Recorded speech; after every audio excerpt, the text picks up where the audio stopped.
mais sangrentas revoluções das Américas. O período armado da Revolução Mexicana foi de 1910 a 1920 e deixou cerca de 1 milhão de mortos e exilados. Homens, mulheres, crianças, camponeses, operários, militares, burgueses, fazendeiros, políticos, todos lutaram contra e a favor de um poder central que criaria o país que conhecemos hoje. Revolução Mexicana. A Revolução Mexicana começou como uma proposta de mudança política, mas essa revolução política logo envolveu outras demandas sociais, relacionadas sobretudo ao principal problema do país, que era a questão agrária. A Revolução Mexicana foi a primeira revolução social do século XX e que só pôde ser entendida a partir da experiência, por exemplo, da Revolução Russa. Era uma perspectiva geral, global, daquilo que se imaginava ser o despertar de uma nova era.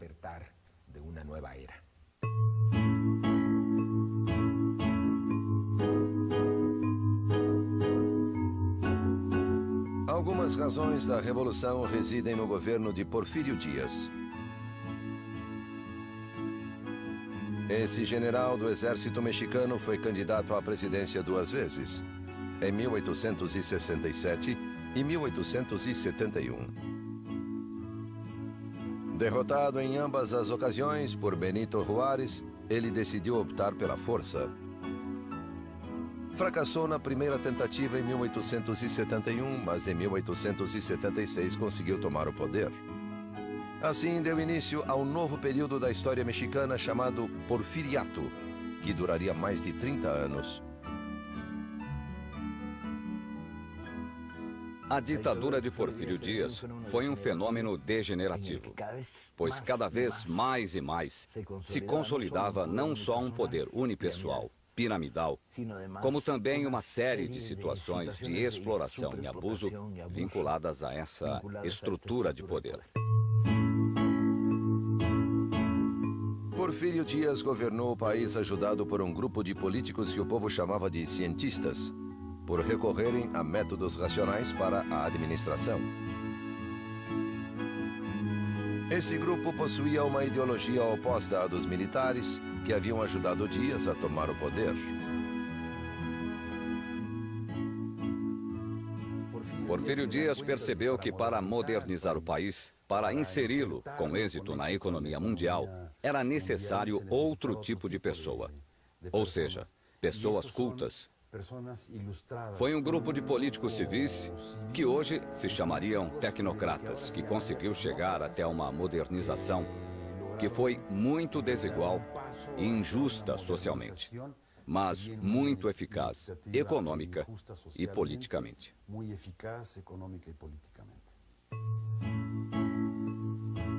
Em 1884, Porfírio Díaz modificou a Constituição para poder se reeleger e se perpetuar no poder. Depois disso, foi reeleito 7 vezes, todas com fraude eleitoral. Um sistema que se tornou rotineiro para o povo mexicano.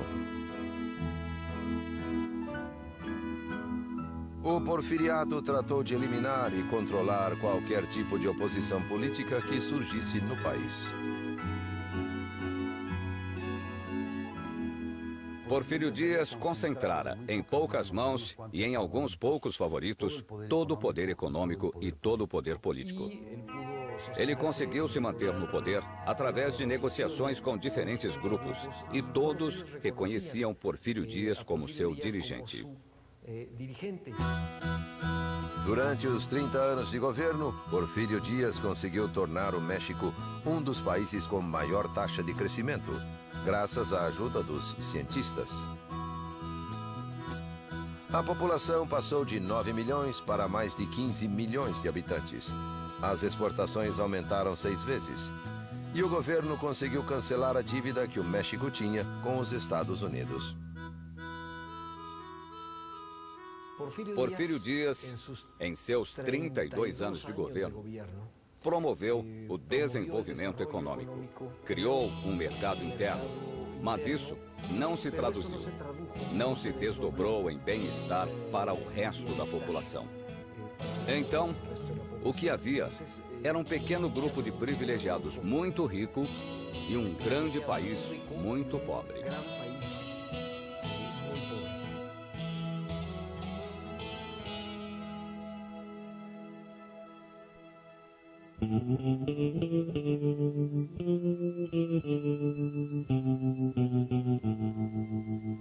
O país se dividia em regiões com qualidade diferenciada de crescimento. Ao norte, a mineração, que se dedicava a metais preciosos como ouro e prata, expandiu-se com metais não preciosos como o cobre, o chumbo e o zinco. No centro-sul, as indústrias agrícolas e têxteis cresciam bastante. E na região de Yucatán, desenvolvia-se a indústria do sisal. A economia toda crescia devido à chegada de empresas estrangeiras. As ferrovias, impulsionadas pelo capital estrangeiro, estenderam-se por todo o país, principalmente até o norte, onde ficavam as jazidas minerais. Os trilhos chegavam aos portos e, em alguns casos, cruzavam a fronteira dos Estados Unidos, um dos países interessados no México. Deram-se avanços tecnológicos e a mecanização da manufatura beneficiou a indústria agrária. Assim, as fazendas cresceram em tamanho e população. Devido à lei de desamortização das terras, as comunidades indígenas perdiam seus campos, que eram comprados a um preço muito baixo pelas fazendas.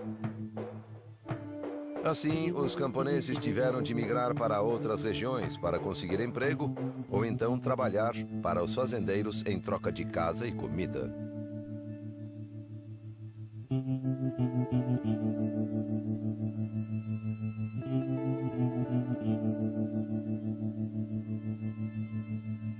As fazendas criaram um tipo de relação com os camponeses que os mantinha amarrados à terra. As lojas das fazendas lhes vendiam a preços fixos e a crédito de tal maneira que forçavam uma estrutura de alto consumo. O direito de greve não existia.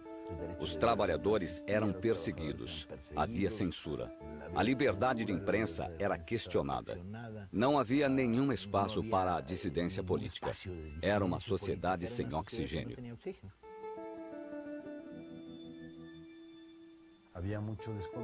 Havia muita insatisfação. E então se empregou muito um grupo armado chamado Os Rurais, uma polícia específica para o campo. Sempre que um fazendeiro se queixava de que havia um camponês rebelde, vinham os rurais, prendiam-no e levavam-no como soldado.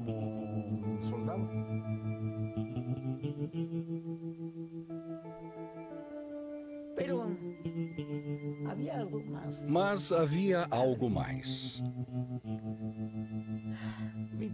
Meu pai morava dentro do que era a propriedade do fazendeiro. E quando nessa mesma fazenda acontecia de sumir alguma coisa, o padre dava ordem para buscar as pessoas. Convocava-as por meio do sino, para que se confessassem. Mas se o roubo era grave, então o que acontecia era que às 10 horas da noite, a polícia entrava na casa do suposto delinquente. Eles o enforcavam e o deixavam exposto em alguma árvore, à beira do caminho. Para que isso? Para intimidar, para que os demais não roubassem. Era uma forma de domínio da mente para que o povo estivesse sempre com medo.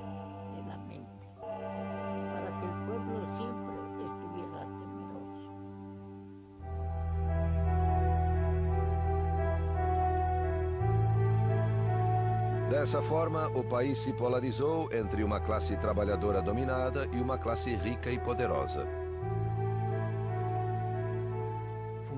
Fundamentalmente, as características de subordinação, escravidão, as condições de salário e de trabalho intoleráveis mostram o caldo de cultura que era o porfiriato para uma resposta revolucionária a uma situação insustentável no interior do país.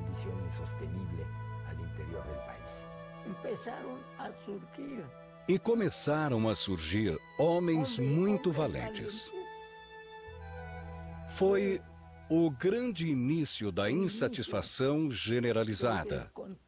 O que foi motivo, ou o que deu motivo, para que se começasse a pensar em um movimento armado.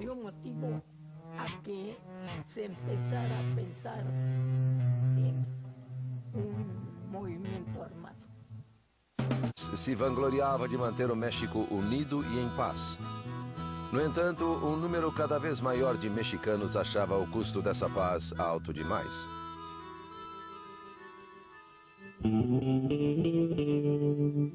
Os primeiros a passar da crítica à ação foram os irmãos Flores Magón, políticos e jornalistas naturais de Oaxaca. O início do século XX viu nascer neste país uma dissidência cada vez mais virulenta.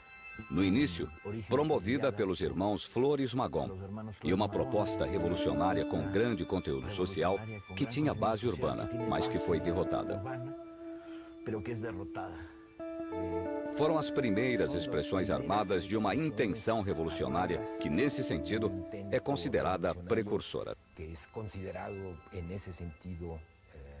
Mas, por viver no exílio, esse grupo teve impacto político e militar menor no México. Além disso, com a radicalização que sofreu, o grupo de Flores Magón perdeu muitos adeptos, muitos aliados que buscavam uma saída mais moderada para o México, uma saída basicamente eleitoral. Em 1908, o presidente Dias foi entrevistado por James Krillman, um prestigioso jornalista americano da Pearson's Magazine.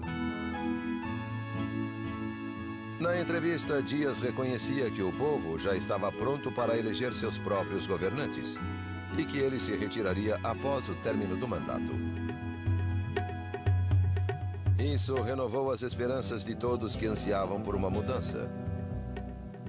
Tanto os camponeses quanto a elite nortista viam com maus olhos o governo do ditador, um governo centralizado que impunha seus governantes nos estados do país e não permitia a ascensão política de nenhuma classe. Os membros dissidentes das classes alta e média tentaram limitar a influência dos cientistas sobre Dias e propuseram Bernardo Reyes para a vice-presidência em 1910. Bernardo Reyes foi o militar mais importante do aparato de governo porfirista. No entanto, quando Porfírio Dias o elegeu como seu vice-presidente, ou seja, como seu herdeiro, um membro do grupo dos cientistas, os reístas, primeiro se indignaram, se desiludiram e converteram esse sentimento em uma luta de oposição dentro do regime. Com o passar do tempo, eles foram se radicalizando, até que em 1908, 1909, representavam a principal oposição ao governo de Porfírio Dias. Porém, o mais importante é que Reyes passou de seu principal aliado militar, o chefe nato do exército porfirista, e se converteu em um adversário eleitoral muito importante. Porfírio Dias, vendo o grande apoio que Reyes recebia da classe média, negou-se a aceitá-lo como candidato e o enviou em missão militar à Europa, um exílio disfarçado que Reyes podia aceitar ou recusar. Bernardo Reyes aceitou uma comissão que Porfírio Dias lhe impôs para estudar assuntos militares na Europa. Foi uma reação óbvia da parte de Porfírio Dias, pois temia equivocadamente que Reyes fosse seu principal inimigo, a maior ameaça.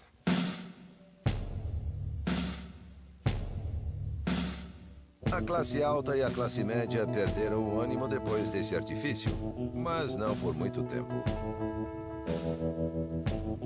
No norte do país, no estado de Coahuila, atendendo ao chamado da elite local e apoiando-se no que a declaração de Dias ao jornalista americano podia conter de verdade, um homem escreveu o livro A Sucessão Presidencial em 1910. Esse homem, Francisco Ignacio Madero, político e empresário agrícola, nascera no seio de uma família abastada. Madero pertencia à família que talvez fosse a mais rica do México e a mais moderna. Possuíam fazendas, mas também tinham indústrias, investimentos financeiros e eram considerados aliados do regime. Então, ninguém teria imaginado que Madero, membro dessa família, poderia se tornar um revolucionário. Francisco El Madero, além de membro dessa família, era um liberal. Estudou na Europa e nos Estados Unidos. Além disso, voltou simpatizando com as correntes espíritas. Então Madero, durante uma experiência mediúnica, escreveu a frase: "Amarás ao próximo como a ti mesmo." E em suas memórias, ele conta que nesse momento, ele compreendeu que devia se dedicar à política. Porque para que o povo mexicano pudesse evoluir espiritualmente, antes precisava ser livre. E para que fosse livre, era necessário democracia.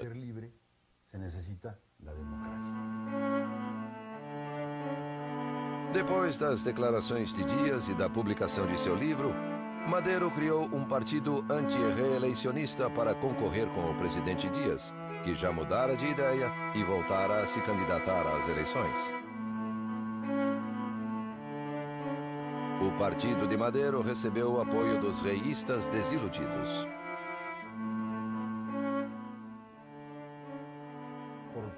Pela primeira vez, ao longo de mais de 30 anos no poder, Porfírio Dias enfrentou uma oposição autêntica.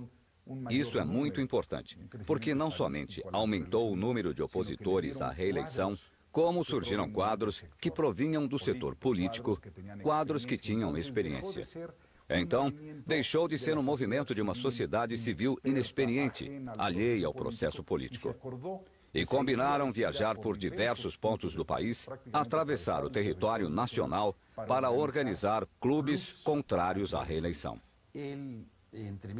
E entre 1905 e 1909, ele estabeleceu contato com as pessoas independentes de todos os estados.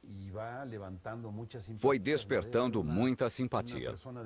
Madero era uma pessoa de baixa estatura, de voz estridente e, contudo, tinha um forte carisma. Estava sempre acompanhado da esposa. Tinha uma rede de pessoas com as quais trocava cartas, buscando apoio para poder se organizar nacionalmente em 1909. Francisco Madero queria conseguir para seu estado a autonomia local que o governo central negava ao impor os governadores a partir da Cidade do México. Uma vez conquistada a autonomia, Madero pretendia alcançar o poder político. No início, Porfírio Dias pensou que Madero não lhe causaria problemas e que com as eleições fraudadas ganharia facilmente. Mas o adversário continuava conquistando adeptos.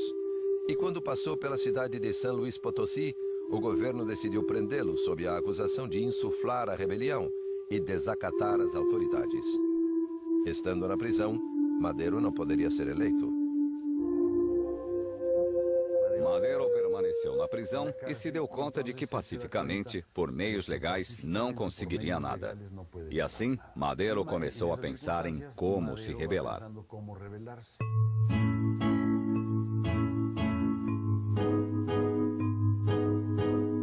As eleições se deram em 21 de junho de 1910. E Porfírio Dias voltou a se eleger presidente mediante a fraude.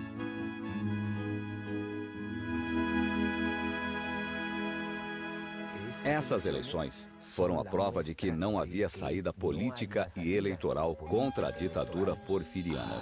E eles optaram pelo caminho da insurreição.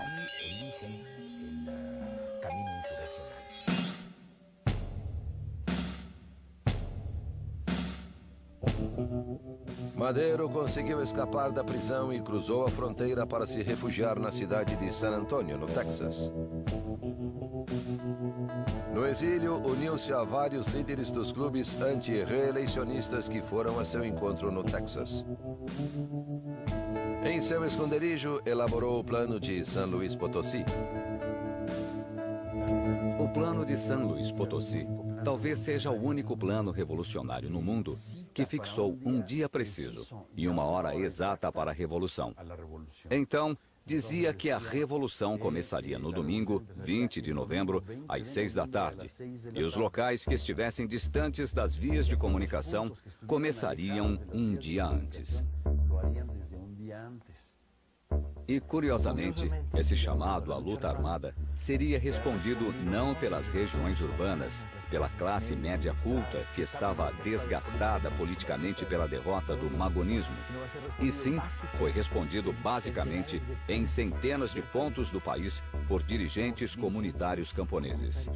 A revolução explodiu em novembro de 1910.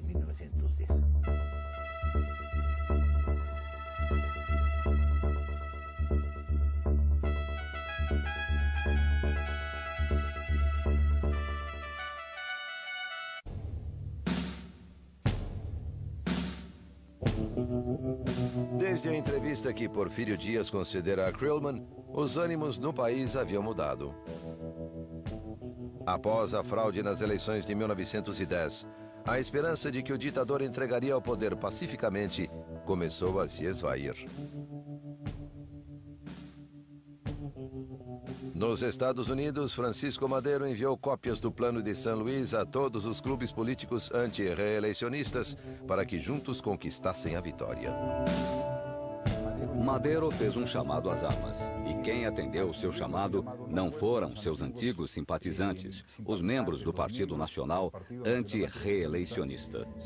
Os que aceitaram seu chamado foram grupos rurais concentrados em certa região do país que tinham outros objetivos. Interessava-lhes menos a não reeleição de Porfírio Dias que a obtenção da terra.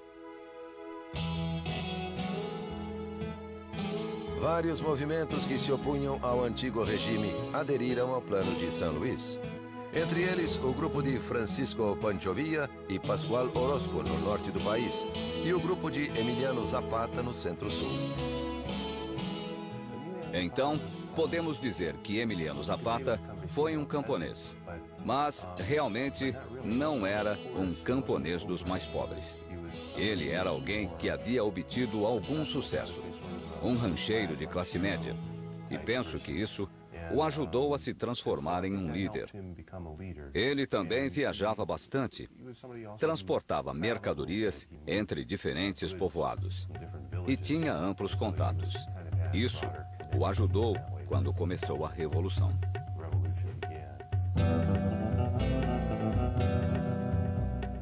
Emiliano Zapata, o caudilho do Sul, foi um dos líderes da Revolução Mexicana.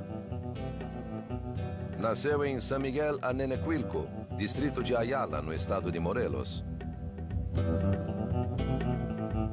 Já em setembro de 1909, os anciões que compunham o conselho regente de seu povoado haviam admitido que não eram capazes de sair da crise iniciada pela lei de desamortização que havia causado a perda de suas terras. Entregaram o poder a Zapata, que foi eleito presidente da Junta da Defesa das Terras.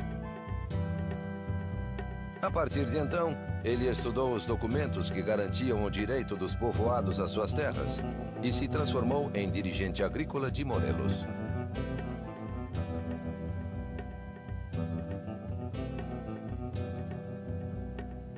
No zapatismo, tratam-se de povoados ancestrais, arraigados à terra, e que precisamente São movimentos armados pela defesa dessas terras que lhes foram usurpadas.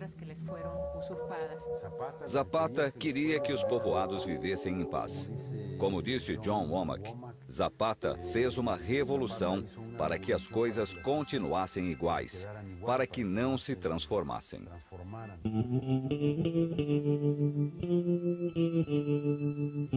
Ao norte do país, no estado de Chihuahua, outra insurreição ganhava corpo sob a liderança de Pascual Orozco e do carismático caudilho Francisco Villa.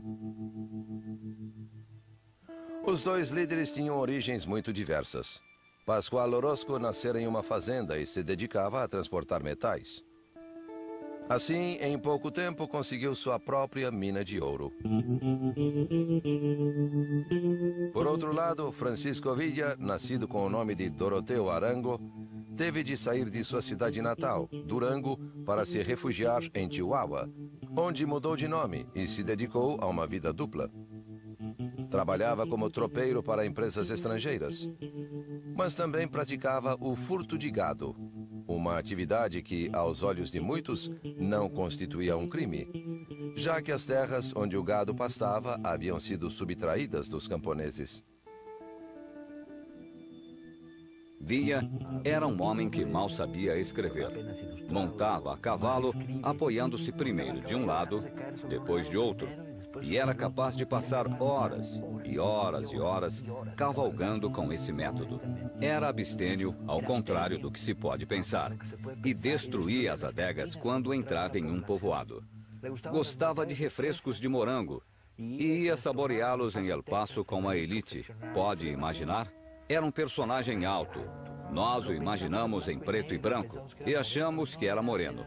Mas era o que no México se chama güero de rancho. Tinha cabelo castanho cacheado. Entrava com suas cartucheiras e dizia: 2 refrescos de morango. Era um personagem singular.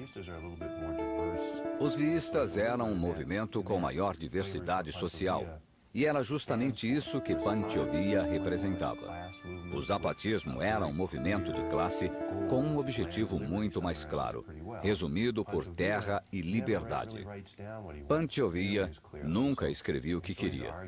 Não era tão claro. Os historiadores discutem até que ponto ele queria fazer a reforma agrária.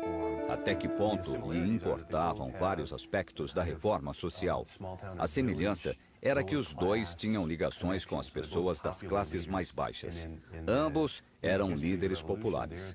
Na história da Revolução, eles são os que foram mais mitificados, de certo modo. Perto da data marcada no Plano de San Luis, Madero cruzou a fronteira e voltou ao México. Em 20 de novembro, ocorreram vários conflitos em diferentes estados do país, como Chihuahua, Coahuila, Veracruz, Morelos e Guerrero. Foi a faísca que desencadeou a Revolução Mexicana.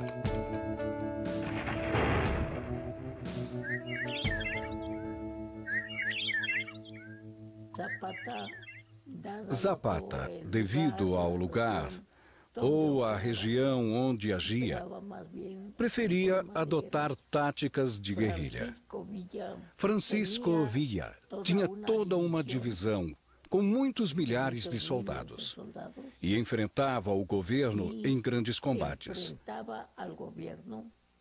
Mas, no fundo, os dois eram representantes das pessoas humildes.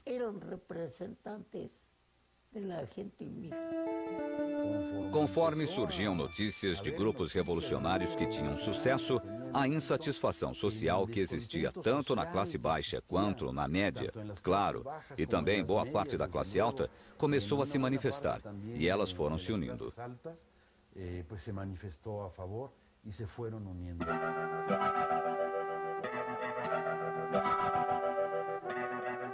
Os zapatistas aderiram ao Plano de San Luis devido à oferta de devolver aos povoados as terras que os fazendeiros haviam usurpado.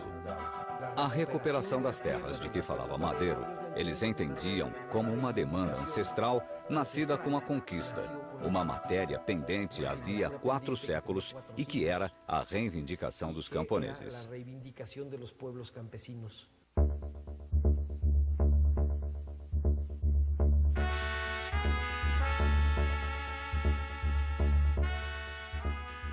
Todos os chefes das forças revolucionárias de Morelos se reuniram e nomearam Emiliano Zapata chefe supremo do Movimento Revolucionário do Sul, que depois passou a se chamar Exército Libertador do Sul.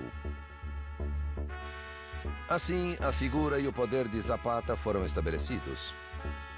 Era o chefe de uma das zonas de guerra mais estratégicas, por estar próximo à Cidade do México, centro do poder político, e por ter acesso às vias de entrada e saída do Distrito Federal.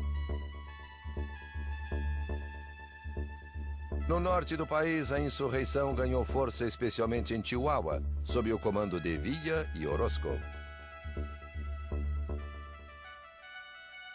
Por onde Villa passava, desmontava as estruturas oligárquicas, ou destruindo-as, como no caso de Chihuahua e Durango, ou as obrigando a pagamentos constantes de direitos de exploração. Sempre com a contradição de que o Norte não podia romper com os Estados Unidos porque eram sua base material.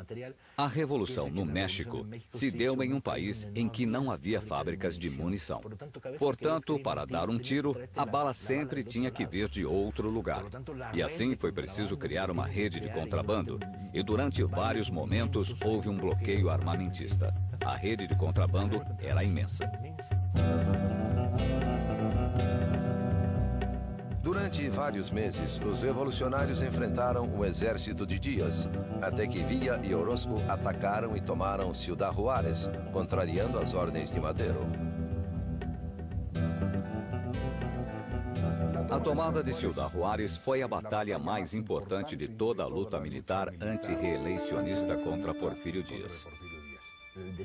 O destino do país dependia de várias insurreições armadas pequenas, mas de uma só batalha ao norte, no extremo do país, na fronteira.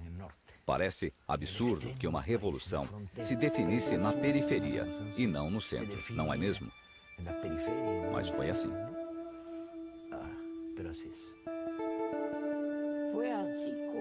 Foi assim que a revolução foi arregimentando pessoas. Apesar da questão não muito clara do objetivo da revolução.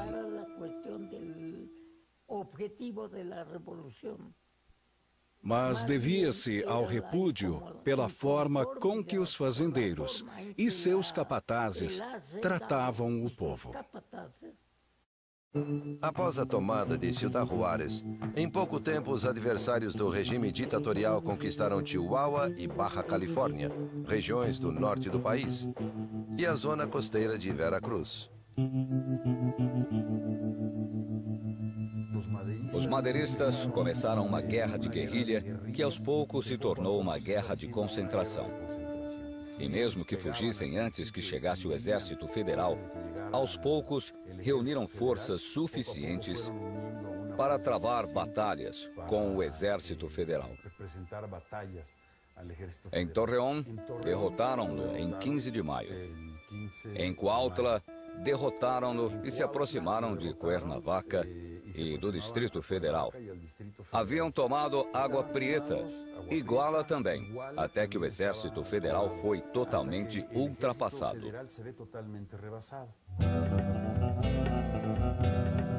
O ditador enviava cada vez mais exércitos para combater os sublevados. Mas os rebeldes contavam implicitamente com o apoio dos Estados Unidos, que enviavam tropas através da fronteira e barcos até os portos mexicanos para reforçar as leis de neutralidade. Porfírio Díaz convenceu-se de que não contava com o apoio norte-americano, que não contava com o apoio das classes altas do país, que não contava com um exército tão eficiente. E então, a possibilidade de renúncia tornou-se probabilidade.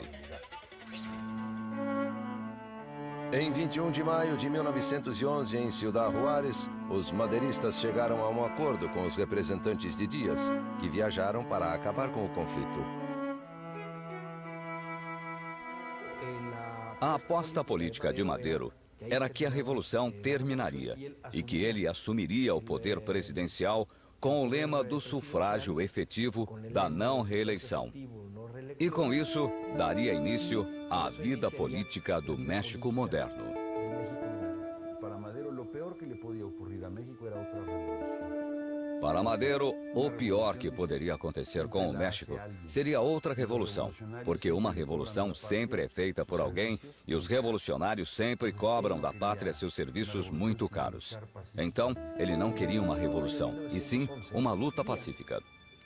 Em 25 de maio de 1911, Díaz renunciou. León de la Barra foi nomeado presidente interino, na suposição de que ele pacificaria o país e convocaria eleições. Depois de firmar o pacto e diante de novos distúrbios na cidade do México, Porfírio Díaz embarcou para Paris, onde morreria 4 anos depois. O governo provisório de Francisco León de la Barra, segundo o pacto, iria de maio até novembro de 1911, quando ele convocaria eleições gerais e entregaria o poder. Como era um presidente interino, a lei indicava que tinha como tarefa estabilizar o país politicamente mais uma vez, para poder convocar eleições. Mas ele fez algumas jogadas um pouco estranhas. Madero foi ao estado de Morelos encontrar-se com Zapata, que não queria licenciar suas tropas. E enquanto Zapata e Madero conferenciavam, León de la Barra enviou um grupo do Exército Federal, comandado por Victoriano Huerta, para atacar os zapatistas, esperando que Zapata se sentisse traído e fuzilasse Madero. E desse modo, resolveria o problema.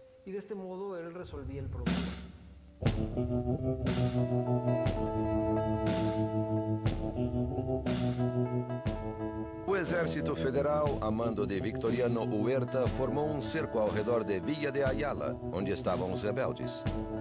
Emboscados, esperaram que Zapata se rendesse e depusesse as armas, como pedia Madero. O combate teve início às 3 da tarde e prosseguiu até o anoitecer, quando Zapata bateu em retirada. De la Barra, que representava o antigo regime, fez com que Zapata desconfiasse de Madero. Mas também é preciso reconhecer que agiu institucionalmente. Organizou as eleições em que Madero arrasou, reconheceu a vitória de Madero e se submeteu à legalidade e à institucionalidade. Nas primeiras eleições depois do porfiriato, Madero praticamente não teve oposição e foi eleito presidente por uma maioria esmagadora, enquanto Pino Soares foi o vice-presidente eleito. Em 6 de novembro de 1911, Francisco Madero tomou posse da presidência da República. Uma de suas primeiras medidas foi decretar uma lei pela qual o presidente, o vice e os governadores dos estados não podiam ser reeleitos. Então, a política de Madero, embora contrariando seus conselheiros, era abrir completamente, abrir-se totalmente para as liberdades cívicas. Era um governo muito criticado, um governo o tempo todo impugnado, ridicularizado pelas caricaturas políticas. E ele permitia. E isso causou muitos problemas do ponto de vista simbólico, porque sua presidência começou realmente a perder força. O governo de Madero sofria o assédio da imprensa, da oposição legislativa e da permanente conspiração dos porfiristas, que com seus cargos no governo e seu poder econômico faziam oposição ao presidente. Madero recebia, por um lado, as queixas dos fazendeiros contra os camponeses, que chamavam de usurpadores. E, por outro lado, as reclamações dos camponeses, encabeçadas pelos antigos líderes dos exércitos revolucionários, principalmente Emiliano Zapata, que pediam, agora mais do que nunca, a autonomia local e o governo de seus estados. Zapata estava convencido de que, se o presidente quisesse, teria devolvido aos povoados as terras que haviam perdido para as fazendas, para os fazendeiros. No entanto, Madero disse a Zapata que a questão precisava passar por um processo legal. Não podia ser da noite para o dia, nem por um ato de autoridade justamente ditatorial, ignorando as leis. Não era isso que Madero propunha. Bem, Madero queria que Zapata entregasse as armas. Mas que mudança oferecia? Que mudança estava realizando? Então Zapata e seus homens subiram as montanhas do estado de Puebla. E foi lá que eles elaboraram o Plano de Ayala.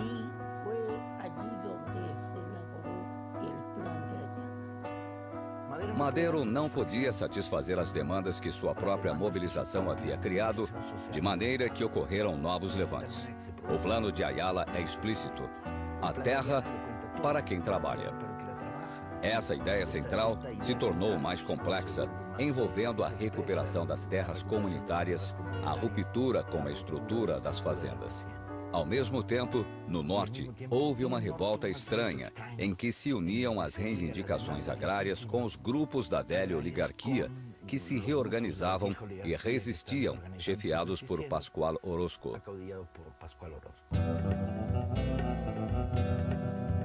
Acossado pelas forças de Zapata ao sul e por Pascual Orozco ao norte, Madero lançou mão do último recurso que lhe restava: o Exército Federal. Sob o comando do general Victoriano Huerta, as tropas federais se mobilizaram para reprimir os insurgentes. No entanto, o golpe de misericórdia ao governo maderista não viria dos rebeldes que se negavam a depor as armas, mas do próprio Exército Federal. A segunda fase da contra-revolução foi um golpe militar na Cidade do México, chefiado pelo que restara do exército porfirista que não fora tocado por Madero, porque logo que tomou o poder, Madero negociou e deixou o exército como estava, e assim se deu um violento golpe de Estado. Entre 9 e 18 de fevereiro de 1913, a Cidade do México foi palco de sangrentos combates que deixaram centenas de mortos. Esses episódios ficaram conhecidos como a Dezena Trágica.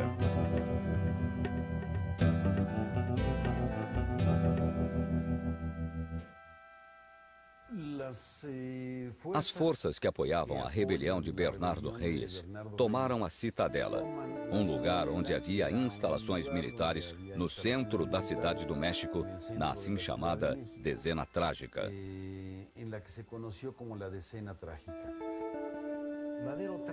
Madero tratou de sitiá-los e entregou o comando das tropas da cidade ao general Victoriano Huerta. Mas esse general, através da embaixada americana, entrou em conluio com os rebeldes, aprisionou o presidente Madero com uma jogada política e o obrigou a renunciar. Com a renúncia, Huerta tomou o poder. Do ponto de vista legal, era tudo aceitável, mas, na verdade, fora um golpe de Estado.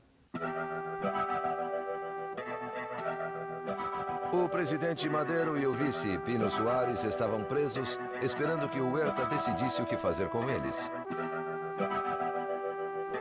Na noite de 22 de fevereiro de 1913, as tropas do exército iniciaram a transferência dos prisioneiros para o cárcere do Distrito Federal. No caminho, os militares simularam um ataque e aproveitaram a ocasião para fuzilar Madero e Suárez.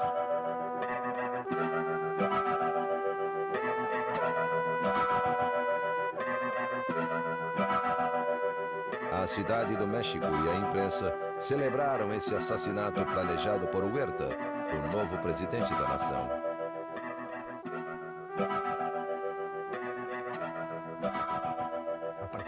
A partir de então, surgiu uma nova experiência revolucionária. Implantou-se a ditadura de Huerta na Cidade do México. E o velho madeirismo foi evoluindo e se construindo contra Huerta.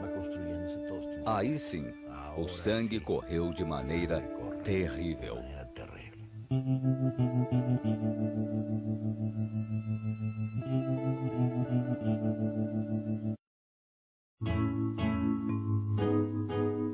À medida que foi ganhando forma, o governo de Victoriano Huerta mostrou que sua política era igual à do antigo regime de Porfírio Dias em termos econômicos e agrários. Huerta pediu empréstimos ao exterior, mas em vez de usá-los para impulsionar a economia do país, que estava em queda desde o início da Revolução, grande parte desse capital foi destinada ao exército, para aumentar seu poderio e assim enfrentar as rebeliões que se anunciavam.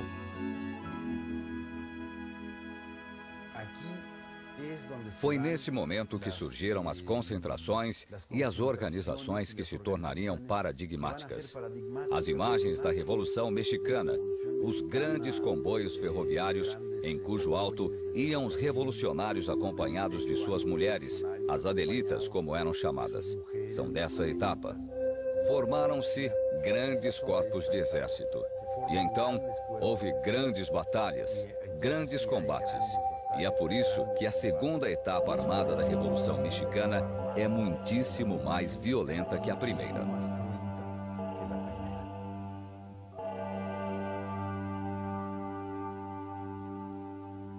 Foi quando surgiram as figuras que seriam chave nesse processo revolucionário.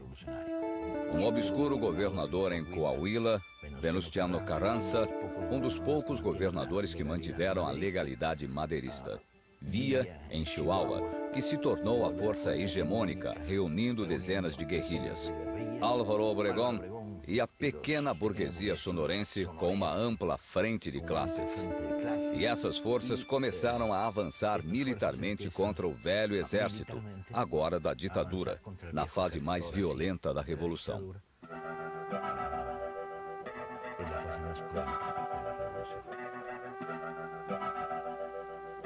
Conforme esses exércitos avançavam para o centro do país, eles expulsavam os políticos huertistas dos estados.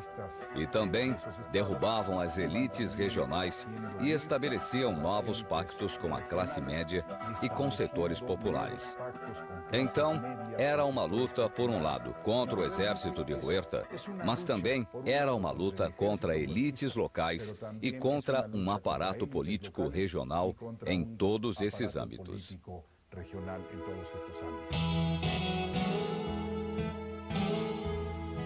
Victoriano Huerta teve de enfrentar graves problemas militares, como a oposição zapatista no sul e as milícias de Francisco Villa em Chihuahua.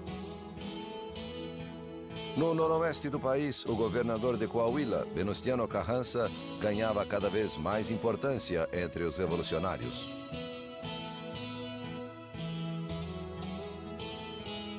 Venustiano Carranza era membro da elite política local de Coahuila. Foi um dos muitos reístas que se desiludiram com Porfírio Dias e que o enfrentaram. E isso dá uma importante característica à Revolução Mexicana. Não podemos pensar que a Revolução Mexicana foi uma luta estritamente popular, unicamente com bases camponesas. Não. É preciso entender o que a Revolução Mexicana teve desde o início. Muitos líderes, como Madero e Venustiano Carranza, muitos líderes da classe alta ou da classe média vinculados às elites econômicas ou com as elites políticas.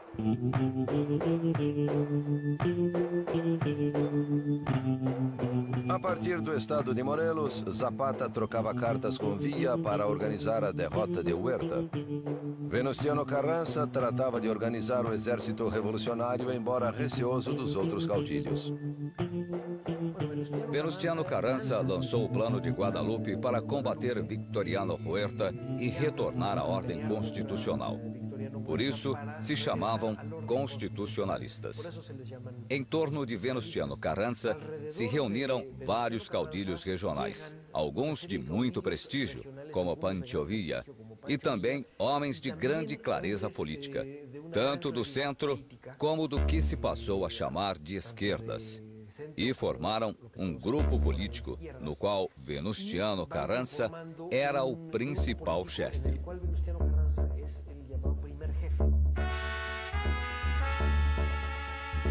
Carranza conseguiu atrair Villa para suas fileiras, apesar do caráter rebelde e insubmisso do líder nortista. Zapata, por sua vez, nunca reconheceu Carranza e continuou a travar sua luta contra Huerta no sul.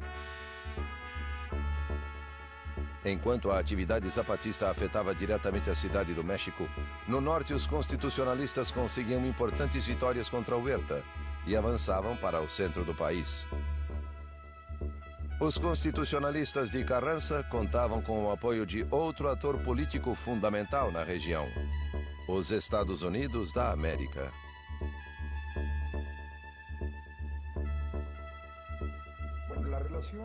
A relação de Venustiano Carranza com os Estados Unidos variou ao longo dos anos.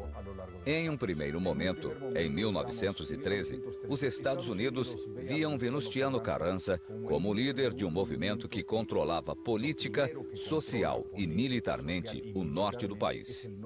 E no norte do país estavam concentrados os investimentos norte-americanos.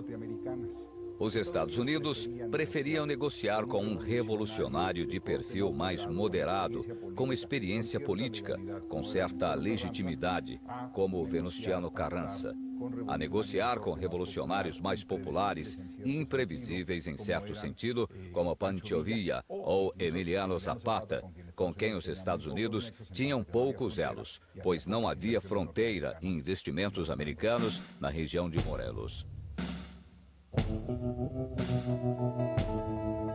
Com o pretexto de um conflito armado entre forças huertistas e norte-americanas que vigiavam a região petroleira de Tampico, o presidente dos Estados Unidos, Woodrow Wilson, ordenou a ocupação do porto de Veracruz, o que se deu em 21 de abril de 1914, quando uma numerosa frota atacou e invadiu essa cidade portuária. As tropas federais fugiram 10 minutos depois do início do bombardeio. A invasão norte-americana de Veracruz se deu em abril de 1914 e teve vários objetivos. Primeiro, os Estados Unidos sabiam perfeitamente que cresciam as diferenças entre Venustiano Carranza e Francisco Villa. Para os americanos, o risco era que o enfrentamento entre Villa e Carranza aumentasse de tal maneira que ou começaria uma guerra entre eles ou simplesmente Villa decidiria não participar da revolução contra Huerta. Qualquer uma das possibilidades resultaria na permanência de Huerta no poder por mais tempo. Um segundo elemento era que os Estados Unidos sabiam perfeitamente que também chegavam armas da Europa para o governo de Huerta. Então, decidiram impedir a chegada dessas armas para depois dizer: nós também colaboramos para a derrota do huertismo e para a instalação do novo governo. E, portanto, temos direito de exigir concessões. Pensavam em seus investimentos e na futura política petroleira.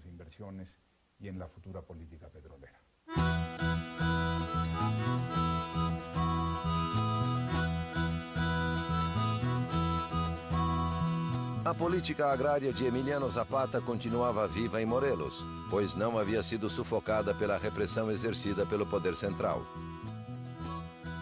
Ao mesmo tempo, Pancho Villa e sua divisão do norte intensificavam as ações armadas.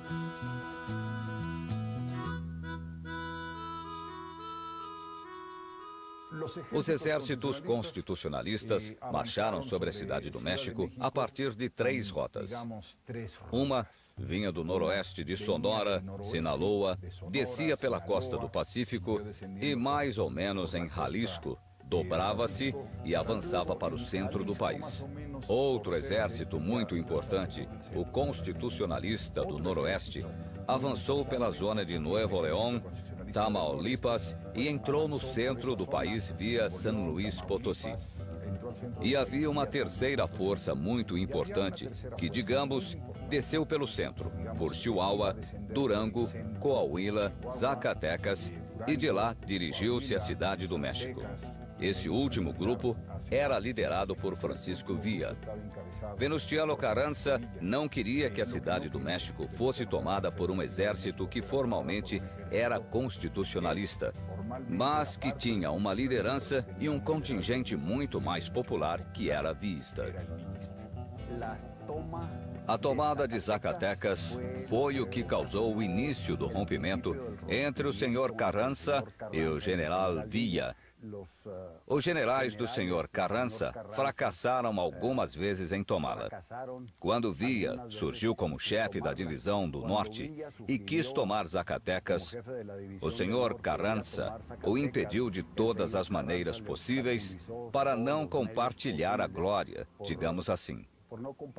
Mas Villa planejou a tomada para abastecer seus trens de carvão, armas e tudo de que precisava, e tomou Zacatecas. Acho que foi uma das tomadas mais importantes, pois quebrou a espinha dorsal do Exército Federal.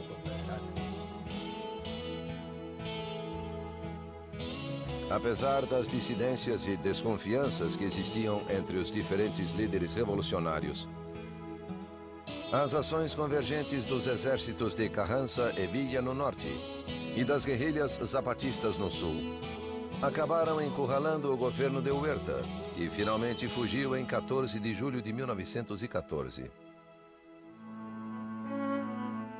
Carranza marchou sobre a cidade do México e em 20 de agosto os constitucionalistas ocuparam a cidade e deram início a uma nova etapa do processo revolucionário.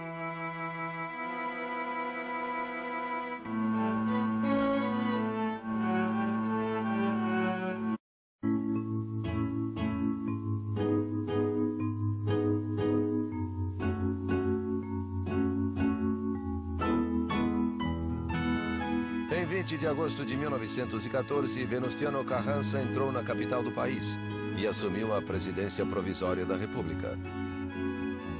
Assim, cumpria-se o plano de Guadalupe e aparentemente terminava a guerra.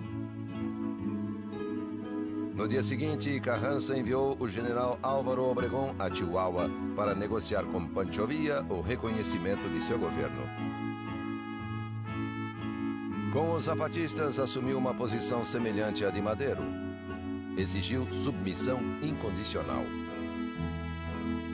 O Exército Libertador do Sul, por sua vez, reafirmou sua bandeira de luta, o Plano de Ayala, segundo o qual uma convenção de chefes revolucionários de todo o país devia eleger o governo provisório da República. A posição de Villa e Zapata era uma ofensa para Carranza e já anunciava os conflitos futuros. É uma guerra típica de todos os processos revolucionários da história. Primeiro, todos esses exércitos se aliaram para vencer um inimigo comum, que era o antigo regime. Uma vez derrotado o antigo regime, ou seja, o governo de Victoriano Huerta, sobreveio uma guerra que era previsível, que era a guerra entre os exércitos revolucionários, antes aliados, para que cada um deles tentasse impor seu modelo revolucionário. O modelo de Villa, o de Zapata, que se aliaram temporariamente, e o modelo de Venustiano Carranza. Em outubro de 1914, Carranza tentou realizar uma convenção de líderes revolucionários na cidade do México. Mas Villa e Zapata se negaram a participar, pois a reunião seria na capital, controlada pelas forças de Carranza, e aceitou então transferir a convenção para a cidade de Águas Calientes. Zapata não reconheceu a soberania da Assembleia e exigiu que Carranza renunciasse ao poder executivo. Enviou uma comissão para Águas Calientes, mas sem o caráter de delegados. Havia um setor da Convenção de Revolucionários da Classe Média, de políticos profissionais e de políticos revolucionários. A eles foi atribuído formalmente o poder executivo da Convenção. Mas suas relações, suas semelhanças com Zapata e Villa eram mínimas e, portanto, estavam condenados a uma rápida separação. Quando o plano de Ayala foi aprovado em Águas Calientes, o carrancismo passou por um momento difícil. Carranza e Obregón viram na Assembleia que eles mesmos haviam convocado como suas propostas não encontravam eco. Aumentava a força dos setores mais radicais da Revolução, cimentada pela unidade, embora frágil, entre Villa e Zapata, os líderes dos exércitos revolucionários do Norte e do Sul. Derrotados na convenção, Carranza e Obregón abandonaram a capital e fugiram para Veracruz. Na Convenção Revolucionária, decidiu-se que alguém precisava se encarregar do poder executivo. E Eulálio Gutierrez era o personagem capaz de aglutinar e negociar com ambos os grupos, permitindo que os dois caudilhos se retirassem com suas tropas. Na verdade, quem tinha o poder político eram ambos, Villa e Zapata. Eulálio Gutierrez tinha um poder muito limitado, que impediu que seu governo fosse aceito.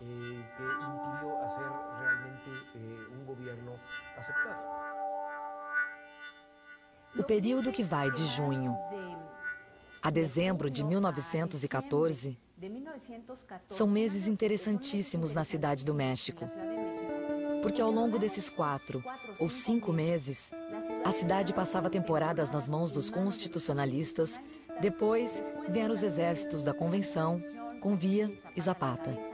Não havia uma autoridade organizada na cidade.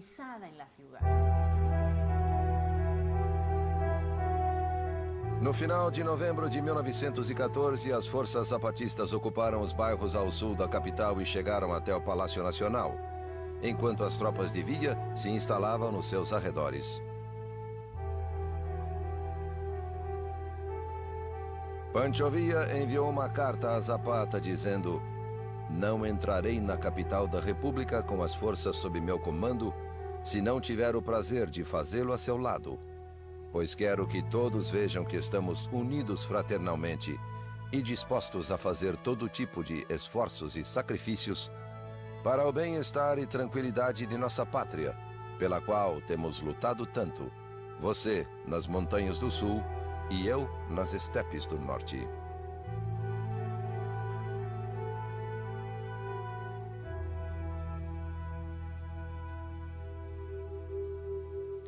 Na Cidade do México, o novo presidente provisório Eulálio Gutierrez assumia o poder. Mas outra cena chamava muito mais a atenção.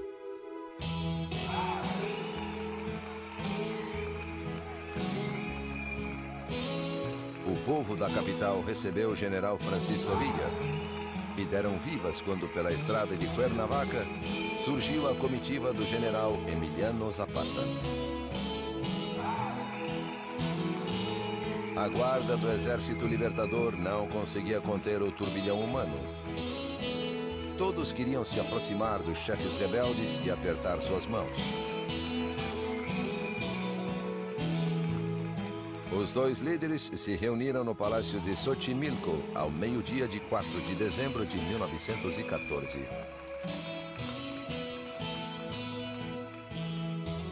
As alianças entre Zapata e Villa e suas brigas com outros políticos da classe média na Convenção são facilmente explicáveis. Eles reconheciam que eram inexperientes em política. Encontraram-se nos arredores da Cidade do México no final de 1914 e a conversa foi impressionante. Disseram que preferiam ficar nos acampamentos. Preferiam a vida revolucionária. Chegaram a dizer que não gostavam de andar em plataformas sobre as calçadas. Queriam dizer, de modo metafórico, que não estavam capacitados para organizar um governo. Quando Villa e Zapata entraram na Cidade do México, tiraram essa fotografia tão famosa na cadeira presidencial. Não sabiam o que fazer com ela e foram embora. Zapata para Morelos e Villa com seus exércitos. Houve um acúmulo de acidentes nos processos históricos que não torna simples o motivo de não quererem o poder. Quando sentaram na cadeira presidencial, foi para rir e zombar dela, daquele símbolo do poder. Mas aquela não era a cadeira presidencial. Era uma poltrona, parte da velha tradição das poltronas dos palácios que começaram com o Império. Zapata e Villa podiam ter sido dois grandes governantes. Não havia ambição neles, ambição pessoal.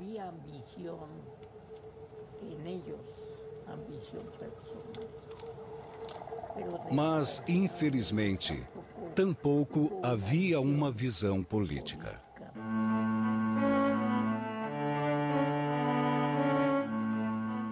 Apesar de eleito com o apoio de Villa, Eulálio Gutiérrez deu início a uma nova traição, ao conspirar a favor de Carranza e Obregón. Quando soube da situação, Villa voltou à capital e expulsou o presidente Gutiérrez, poucas semanas depois que este assumiu o poder. No início de 1915, parecia que Villa e Zapata haviam vencido a disputa.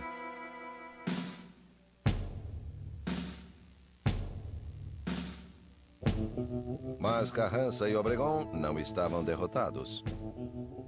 Em Veracruz, construíam um poderoso exército e preparavam o contra-ataque.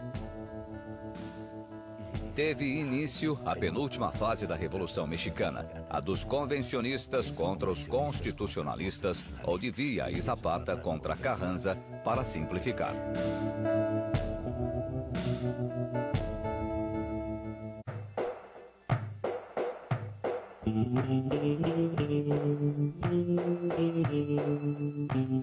Após a fuga do presidente provisório Eulálio Gutiérrez em janeiro de 1915, os partidários de Villa tomaram o poder na cidade do México. Tudo indicava que o destino da revolução estava nas mãos de Villa e Zapata. Parecia que Pancho Villa e Emiliano Zapata haviam vencido a guerra e controlavam o país, quando, na verdade, Venustiano Carranza, em Veracruz, começava um esforço de guerra em que a política tinha um papel central e começou a se cercar de aliados, de maneira que os exércitos populares ficaram divididos. Pancho Villa no norte, Emiliano Zapata no sul, e o controle das regiões produtivas mais importantes era conquistado por Carranza, até restar aos outros dois líderes apenas grupos guerrilheiros.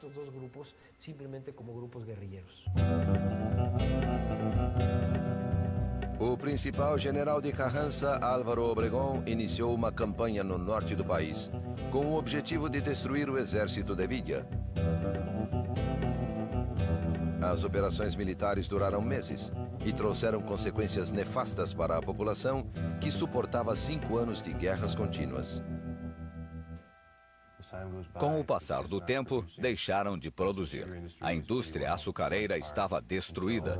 O nível de produção caiu profundamente. A população também caiu, mas não tão rápido. Houve, na época, escassez de alimentos. Os soldados de Carranza chegavam aos povoados e queimavam as reservas de milho ou assassinavam as pessoas.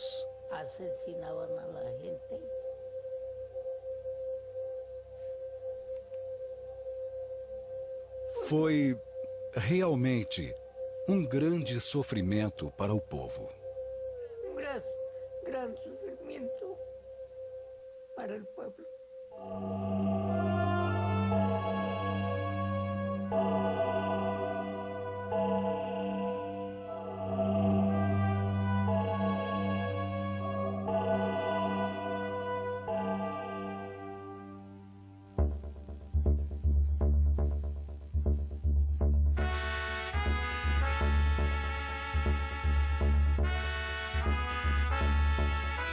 O presidente dos Estados Unidos, Woodrow Wilson, pediu aos revolucionários que fizessem as pazes em nome do povo mexicano. Villa aceitou imediatamente o chamado à reconciliação. Mas agora os carrancistas tinham mais motivos para continuar lutando. Seu exército chegava a 100 mil homens, superando em número os 40 mil villistas e os 20 mil zapatistas que continuavam a lutar. Entre abril e julho de 1915, o exército de Carranza derrotou o de Villa em Celaya, Guanajuato, León e Águas Calientes. Aqui, em Água Prieta, em Sonora, na fronteira com o Arizona, o governo americano permitiu o transporte de tropas federais para combater o general Villa em Água Prieta. Do lado americano, lançavam refletores para o lado mexicano, de onde vinham as forças de Villa, e foi uma derrota total. Houve uma grande hostilidade contra o general Villa, porque o estavam atrapalhando. Estavam contra ele. Os americanos mudaram.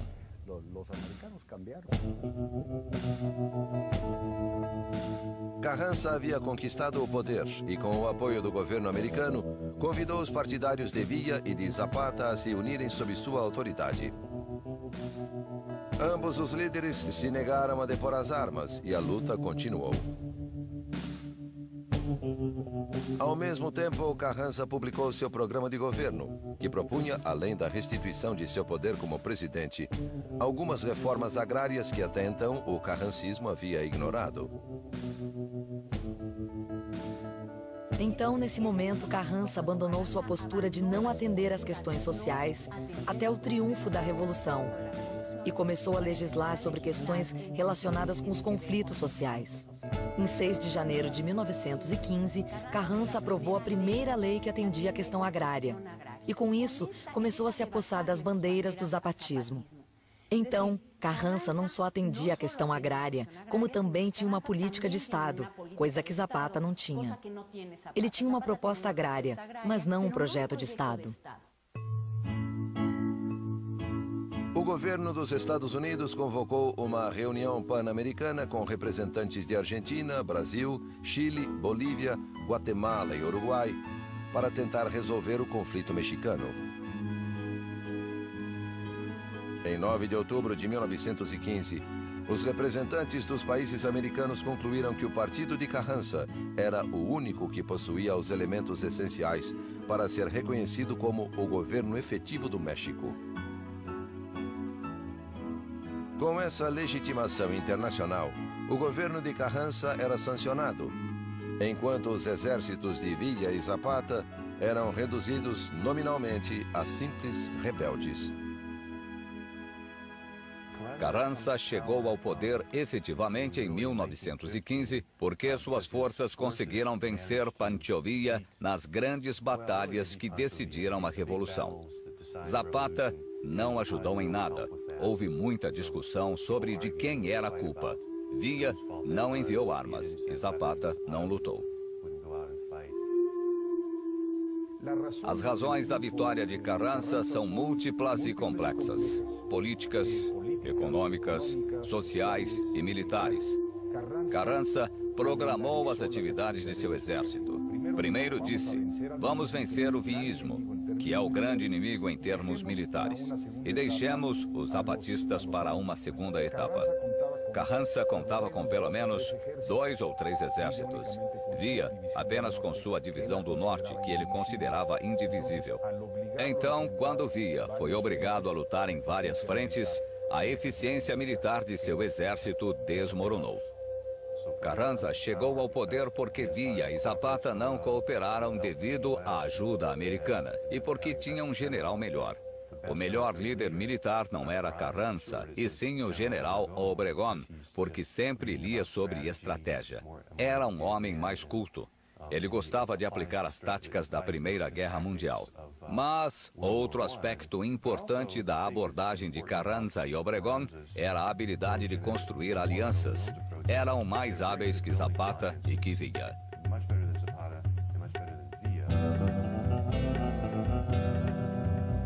Com respaldo internacional e superioridade militar, Carranza abrira o caminho até a capital e a presidência. Villa ainda se negava a entregar as armas. Acusava Carranza de vender o México aos Estados Unidos. As forças carrancistas continuaram combatendo Villa, que dissolveu seu exército e o transformou em guerrilhas. Villa, na fase guerrilheira, era mais radical em relação aos Estados Unidos e dizia, vamos abrir uma vala de 500 metros para que eles não entrem e vamos cortar o telégrafo para que não se comuniquem conosco. Por isso, Villa se tornou um monstro de que os americanos precisavam para justificar sua política externa. Foi então que surgiram os cartazes com recompensas. Villa, vivo ou morto. E em todo esse processo, foi se construindo a história da Revolução Mexicana.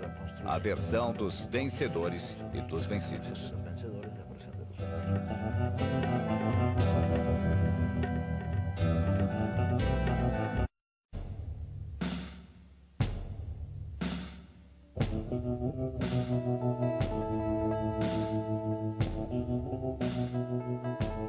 final de 1916, Carranza organizou uma convenção para reformar a Constituição, com o fim de legitimar seu mandato. Os legisladores também queriam terminar com as brigas entre as diferentes facções revolucionárias, para que não continuassem a cobrar a vida de grandes protagonistas da Revolução Mexicana.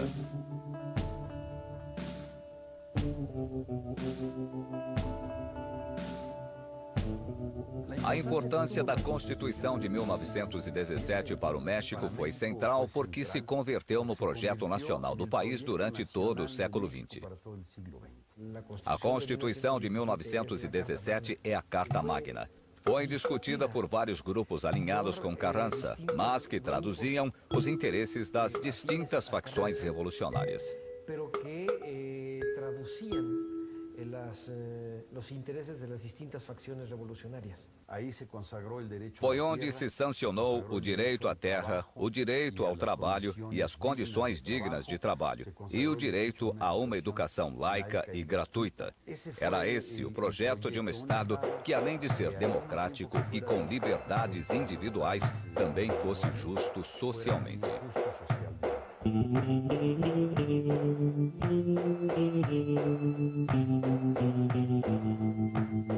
Promulgada a nova Constituição, Carranza convocou eleições e saiu vencedor. Em 1º de maio de 1917, prestou juramento como o novo presidente. Embora o artigo 27 da nova Constituição contemplasse as reivindicações dos camponeses em relação à terra, e apesar de Carranza ter se comprometido com o problema do campo, seu governo não levou adiante a reforma agrária exigida por Villa e Zapata. Durante seu mandato, Carranza devolveu mais terras aos fazendeiros do que aos camponeses. Por isso, Villa e Zapata continuaram sua luta de guerrilha contra o poder central, embora em condições cada vez mais desfavoráveis.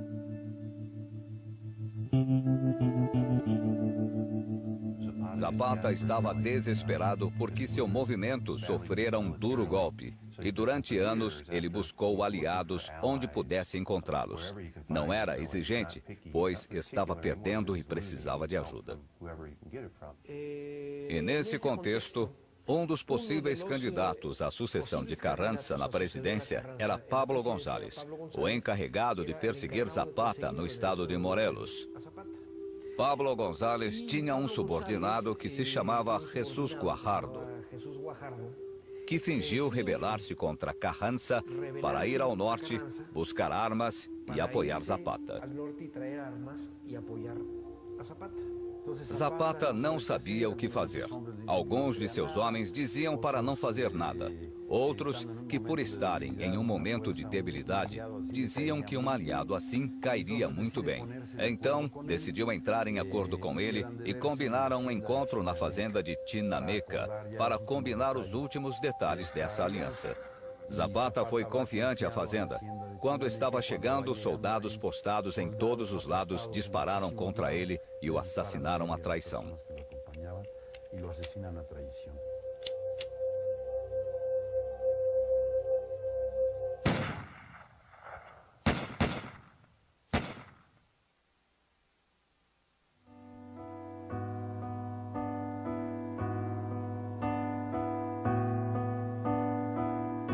Emiliano Zapata encontrou a morte no dia 10 de abril de 1919, nesta fazenda em Morelos. Seu corpo foi transferido para a cidade do México e exibido pelo governo de Carranza como troféu de guerra. Muitos se negaram a acreditar que Zapata havia morrido, e assim nasceu o mito do caudilho do Sul.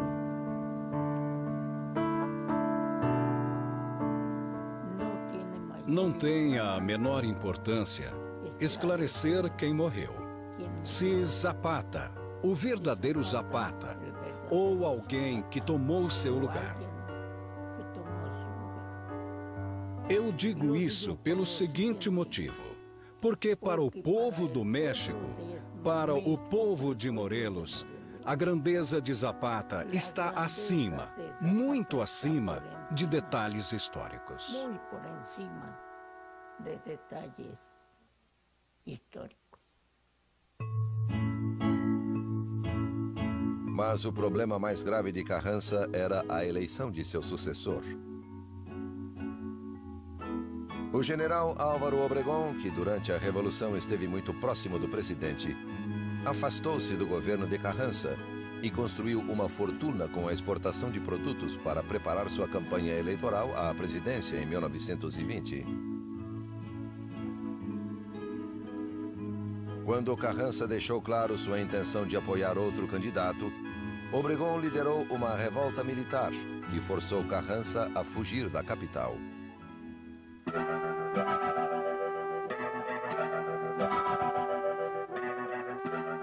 Em 21 de maio de 1920, os rebeldes encontraram Carranza em uma localidade do estado de Puebla e o mataram.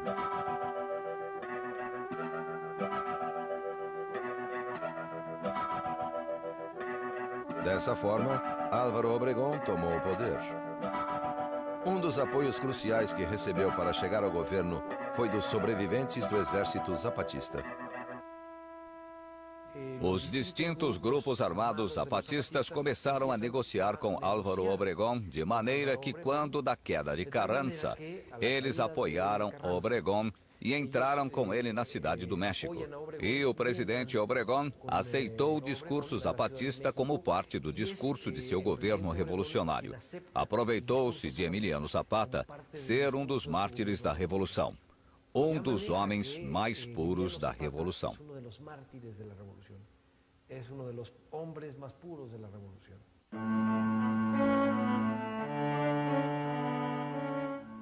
Álvaro Obregón governou de 1920 a 1924. Durante seu governo, realizou um expurgo e mandou assassinar pelo menos uma dúzia de chefes revolucionários, garantindo assim a pacificação do Estado.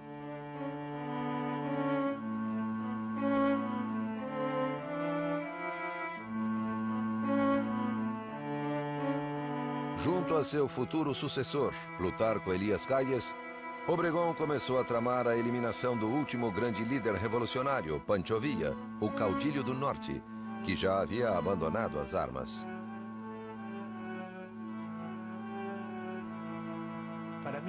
Em 1923, Villa, escondido em uma fazenda em Canutillo, para onde fora depois de abandonar a luta armada, representava para Obregón e Calles um problema e um perigo. As eleições estavam próximas. Duas candidaturas se enfrentariam. A mais progressista de Huerta.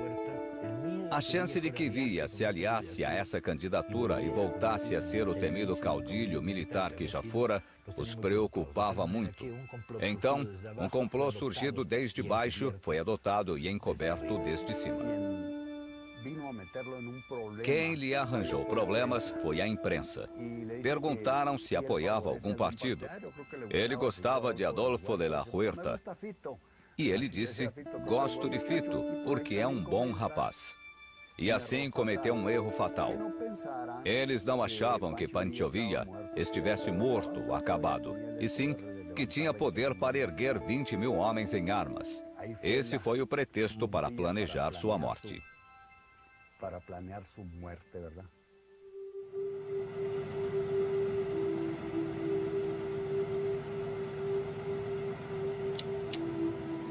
Por meio de uma emboscada organizada pela polícia secreta, Obregón mandou matar Pancho Villa a tiros. Era a tarde do dia 20 de julho de 1923.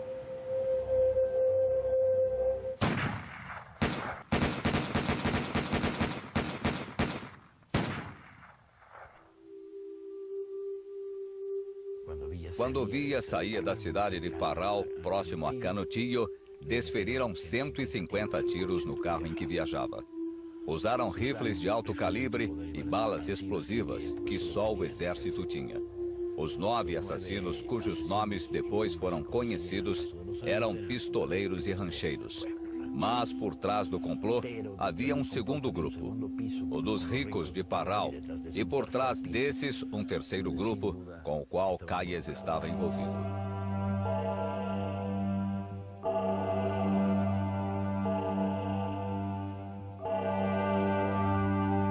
Com o desaparecimento físico dos grandes caudilhos, a revolução em 1923 estava esgotada. Houve a tentativa da rebelião de la Huertista de 23, uma tentativa confusa que misturava forças conservadoras e reacionárias, mas que foi derrotada. No momento em que esse processo culminou, o saldo da Revolução Mexicana era de 1 milhão de mortos. Uma constituição mais ou menos progressista, mas também uma vitória das forças conservadoras do espectro revolucionário e uma sensação de que a revolução não chegara onde devia ter chegado e não havia cumprido o programa que havia abraçado.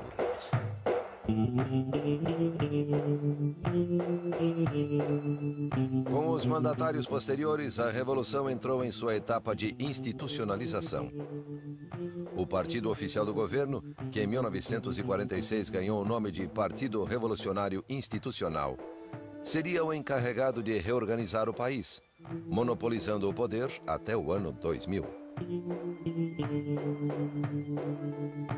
Durante todo o período revolucionário, nenhum dos que alcançaram a presidência, nem Madero, nem Carranza, nem Obregón, nem seu sucessor, Calles, dedicou-se verdadeiramente a implantar a reforma agrária. Até que na década de 30, o general Lázaro Cárdenas promoveu em sua presidência a maior divisão de terras ocorrida no México desde o início da Revolução.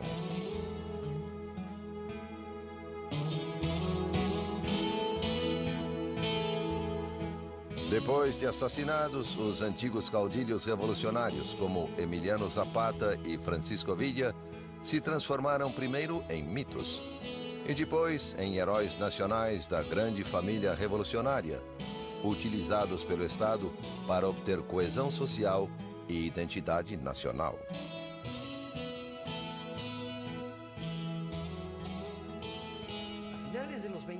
No final dos anos 20 e começo dos anos 30, o cinema mexicano, a literatura e o romance mexicanos começaram a criar uma imagem do viísmo um tanto idealizada. Entre a realidade da memória do viísmo e essa imagem que a literatura e a cinematografia vêm criando, foram construindo o pedestal sobre o qual, em seguida, colocaram Pancho Villa, ao contrário de Emiliano Zapata, pois ele sim teve uma aceitação como um herói puro desde muito cedo.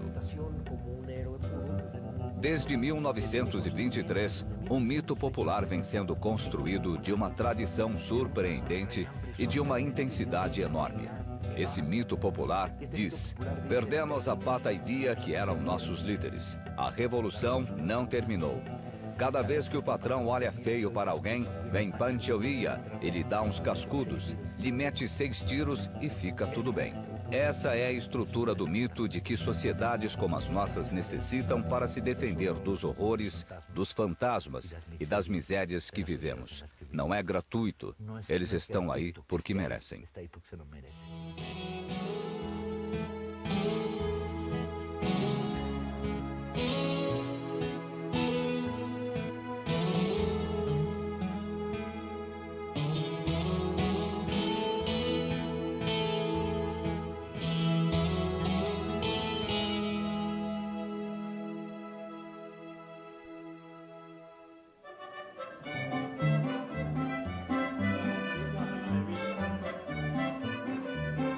A etapa armada da Revolução durou quase 10 anos.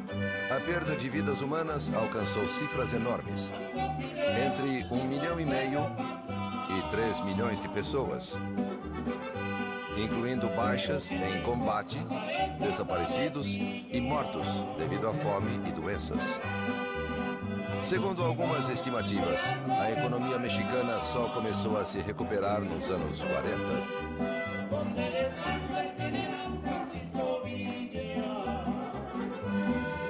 No fim dos anos 20, a Revolução se institucionalizou. O Partido Revolucionário Oficial, o PNR, depois chamado PRM e finalmente PRI, transformou-se em uma verdadeira máquina eleitoral. Na verdade, tratava-se de um sistema partidário único. A possibilidade de ter eleições limpas, uma das principais bandeiras revolucionárias desde a época de Madero, transformou-se em realidade apenas no ano 2000.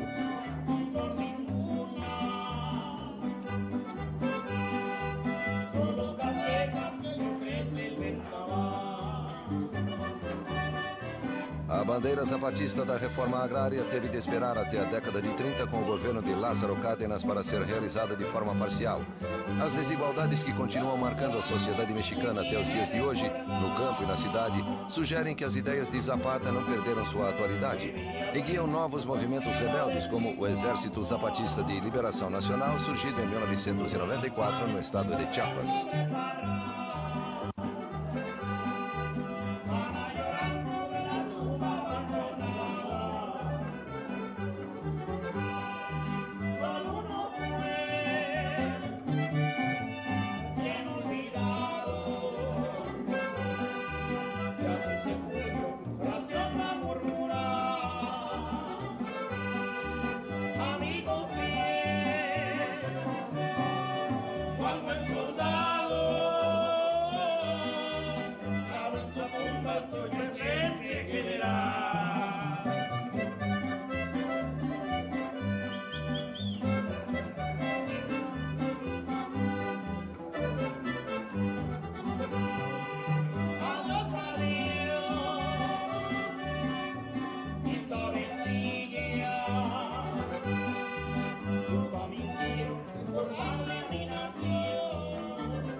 Na região de Yucatán, desenvolvia-se a indústria do sisal. A economia toda crescia devido à chegada de empresas estrangeiras. As ferrovias, impulsionadas pelo capital estrangeiro, estenderam-se por todo o país, principalmente até o norte, onde ficavam as jazidas minerais. Os trilhos chegavam aos portos e, em alguns casos, cruzavam a fronteira dos Estados Unidos, um dos países interessados no México. Deram-se avanços tecnológicos e a mecanização da manufatura beneficiou a indústria agrária. Assim, as fazendas cresceram em tamanho e população. Devido à lei de desamortização das terras, as comunidades indígenas perdiam seus campos, que eram comprados a um preço muito baixo pelas fazendas. Assim, os camponeses tiveram de migrar para outras regiões para conseguir emprego ou então trabalhar para os fazendeiros em troca de casa e comida.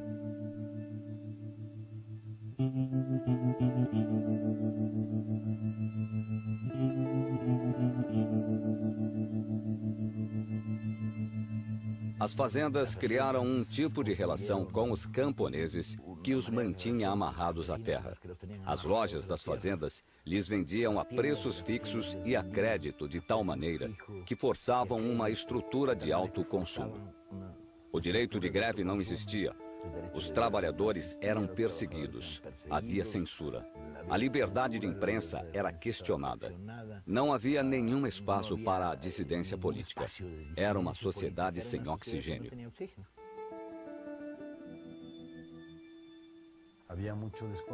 Havia muita em 76 conseguiu tomar o poder. Assim deu início a um novo período da história mexicana chamado Porfiriato, que duraria mais de 30 anos. A ditadura de Porfírio Dias foi um fenômeno degenerativo, pois cada vez mais e mais se consolidava não só um poder unipessoal, piramidal, como também uma série de situações de exploração e abuso vinculadas a essa estrutura de poder. Porfírio Dias governou o país ajudado por um grupo de políticos que o povo chamava de cientistas, por recorrerem a métodos racionais para a administração. Esse grupo possuía uma ideologia oposta à dos militares, que haviam ajudado Dias a tomar o poder. Porfírio Dias percebeu que para modernizar o país, para inseri-lo com êxito na economia mundial, era necessário outro tipo de pessoa, ou seja, pessoas cultas. Foi um grupo de políticos civis que hoje se chamariam tecnocratas, que conseguiu chegar até uma modernização que foi muito desigual e injusta socialmente. mas muito eficaz, econômica e politicamente.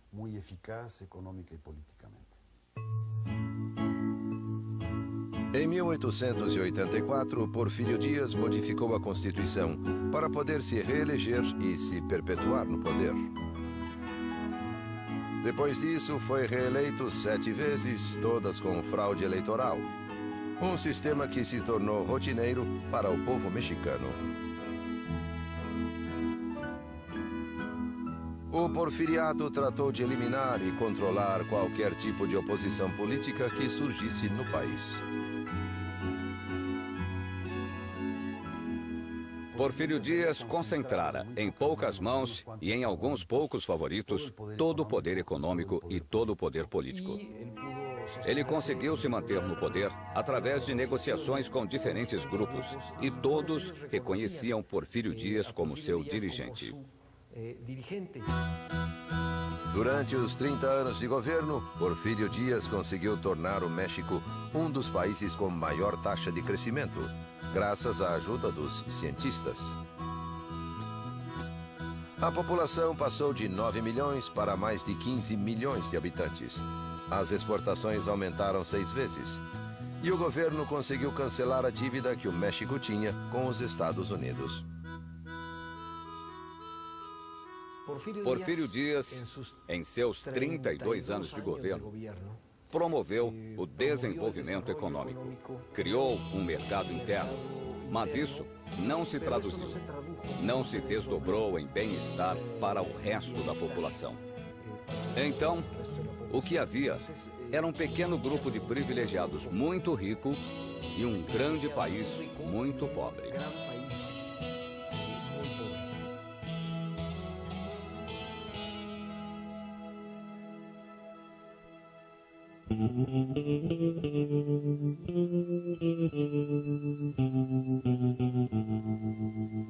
O país se dividia em regiões com qualidade diferenciada de crescimento.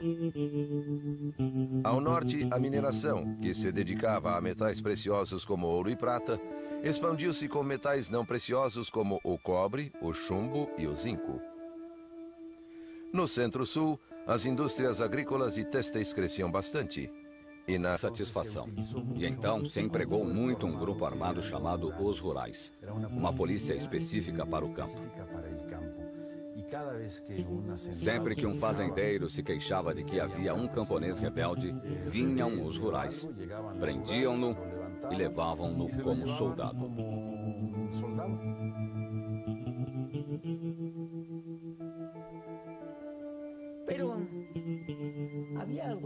Mas havia algo mais.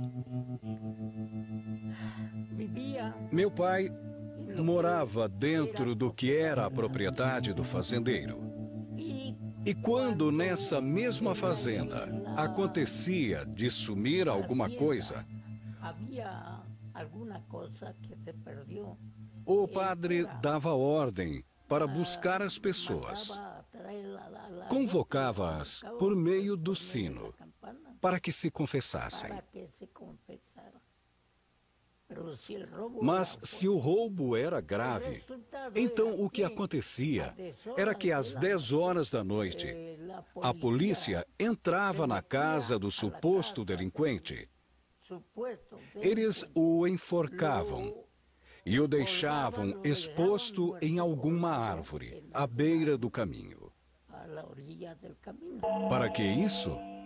Para intimidar, para que os demais não roubassem.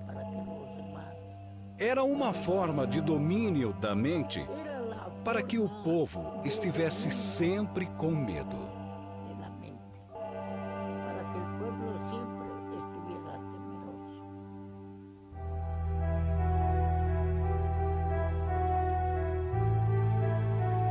Dessa forma, o país se polarizou entre uma classe trabalhadora dominada e uma classe rica e poderosa, mais sangrentas revoluções das Américas. O período armado da Revolução Mexicana foi de 1910 a 1920 e deixou cerca de 1 milhão de mortos e exilados. Homens, mulheres, crianças, camponeses, operários, militares, burgueses, fazendeiros, políticos.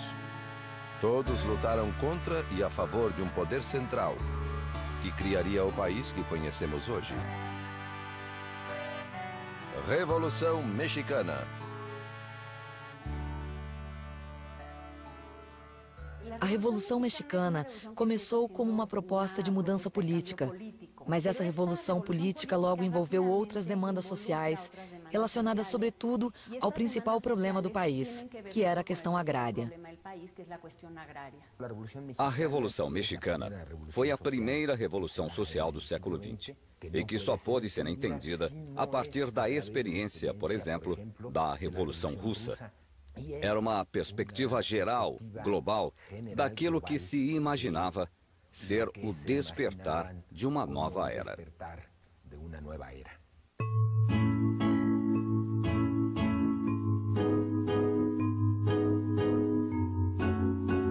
Algumas razões da Revolução residem no governo de Porfírio Dias. Esse general do exército mexicano foi candidato à presidência 2 vezes, em 1867 e 1871.